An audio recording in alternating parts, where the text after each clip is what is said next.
രാഹുൽ ഇപ്പോൾ മുന്നിൽ നിന്ന് കേരളത്തിലെ ഇലക്ഷനെ നയിക്കുന്നു എന്നാണ് എനിക്ക് തോന്നുന്നത് നിഷാദെ. കാരണം എന്താണെന്ന് പറഞ്ഞാൽ ഇവിടെ എന്തായിരുന്നു ചർച്ചയാവരുത് എന്ന് LDF ആഗ്രഹിച്ചത് എന്ന് ചോദിച്ചാൽ അത് ശബരിമലയായിരുന്നു.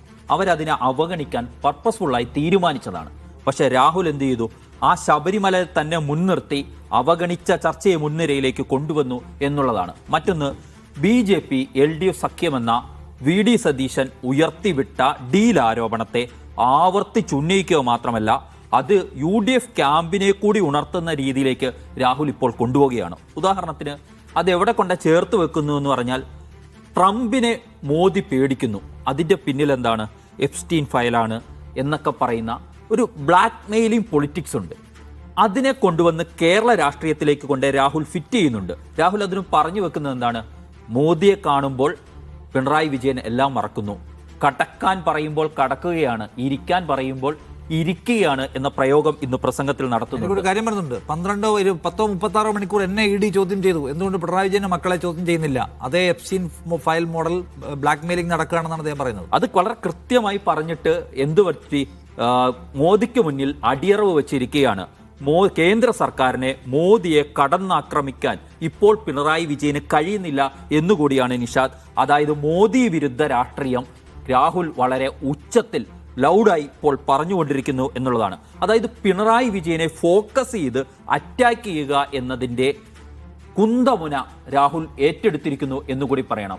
തുടങ്ങി വെച്ചത് VD സതീശനും കേരളത്തിലെ നേതാക്കളുമൊക്കെ ആണെങ്കിൽ അതിനെ ഇപ്പോൾ ഏറ്റവും ഉച്ചത്തിൽ പറഞ്ഞുകൊണ്ടിരിക്കുന്നു. മാത്രമല്ല ശബരിമല, വിശ്വാസികളുടെ പ്രശ്നം, ഇതിനൊക്കെ ഒപ്പം നേരത്തെ നിഷാദ് പറഞ്ഞ യുവജനങ്ങളെ ബാധിക്കുന്ന പ്രശ്നങ്ങൾ, അങ്ങനെ എല്ലാം പറഞ്ഞു ഒരു പതിവ് ക്യാമ്പയിൻ അപ്പുറത്തേക്ക് കേരള രാഷ്ട്രീയത്തിൻ്റെ മർമ്മമറിഞ്ഞ് എതിരാളിയെ അടിക്കുക എന്നതിലാണ് ഇപ്പോൾ രാഹുൽ ശ്രദ്ധ കേന്ദ്രീകരിച്ചിരിക്കുന്നത്. കോൺഗ്രസിനെ സംബന്ധിച്ചിടത്തോളം രാഹുൽ ഗാന്ധിയുടെ ഇപ്പോഴത്തെ പ്രചരണം സാധാരണ താരപ്രചാരകരെ പോലെ ആളെ കൂട്ടുക എന്നതിനപ്പുറത്തേക്ക് ചില രാഷ്ട്രീയം കേരളീയ സമൂഹത്തിൽ അതിശക്തമായി പറയാൻ ഉപകരിക്കപ്പെടുന്നുണ്ട് എന്നുള്ളതാണ് വസ്തുത. അജിംസ് തോന്നുന്നുണ്ട് രാഹുൽ ഗാന്ധി പഴയ ഒരാളൊന്നുമല്ലോ. രാഹുൽ ഗാന്ധി ഭയങ്കരമായിട്ട് ഇമേജ് ചേഞ്ച് ചെയ്തിട്ടുള്ള പ്രൊഫൈൽ ഉയർത്തിയിട്ടുള്ള ആളാണ്. അദ്ദേഹം ഭയങ്കരമായിട്ട് പെർഫോം ചെയ്തുകൊണ്ടിരിക്കുന്ന ആളാണ്, നമുക്കറിയാം.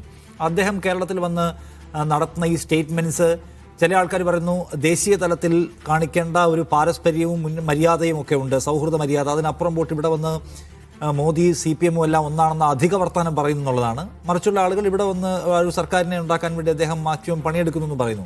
സത്യത്തിൽ രാഹുലിൻ്റെ പ്രവർത്തനം എങ്ങനെ കേരളത്തിൽ ക്യാഷ് ചെയ്യപ്പെടും എന്നാണ് തോന്നുന്നത്? രാഹുൽ ഗാന്ധിയുടെ ഒരു പ്രത്യേകത, അദ്ദേഹം ഒരു ഇന്ത്യ മുന്നണി ലീഡറായിട്ടാണ് കേരളത്തിൽ സ്വീകരിക്കപ്പെടുന്നതാണ്, കോൺഗ്രസ് ലീഡർ എന്നതിലുപരി. കാരണം അദ്ദേഹത്തിൻ്റെ ഫാൻ ബേസിൽ ഇവിടുത്തെ LDFന് വോട്ട് ചെയ്യുന്ന ആളുകളുണ്ട്, UDFന് വോട്ട് ചെയ്യുന്ന ആളുകളുണ്ട്, BJPക്ക് വോട്ട് ചെയ്യുന്ന ആളുകളും ഉണ്ടാവും ചിലപ്പോൾ. പക്ഷേ അവർ വോട്ടൊക്കെ BJPക്ക് ചെയ്യുന്നുണ്ടാവും. അതുകൊണ്ട് കോൺഗ്രസിൻ്റെ ഒരു ലീഡർ എന്ന നിലയിലല്ല രാഹുൽ ഗാന്ധി ഇവിടെ സ്വീകരിക്കപ്പെടുന്നത്, ഇന്ത്യ മുന്നണി ലീഡർ എന്ന നിലയിലാണ്.